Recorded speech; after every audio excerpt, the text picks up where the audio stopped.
ரமலான் பண்டிகையை ஒட்டி தமிழகம் முழுவதும் பள்ளி வாசல்களில் சிறப்பு தொழுகை நடத்தப்பட்டு வருகிறது.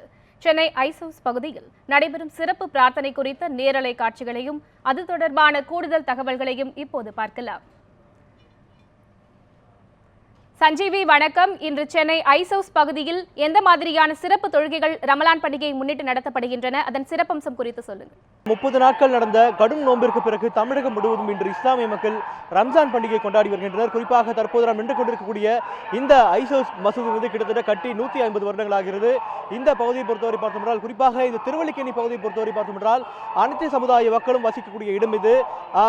பொதுவாக பார்த்தோம் என்றால் இந்த திருவல்லிக்கேணி பகுதியில் கோவில்கள் உள்ளது, அதே போல மசூதிகள், சர்ச்சுகள் உள்ளிட்ட அனைத்து இடங்களும் உள்ளது. ஆனால் கூட இந்த இடத்தில் மத நல்லடக்கம் பல ஆண்டுகளாக காக்கப்பட்டு வருகிறது.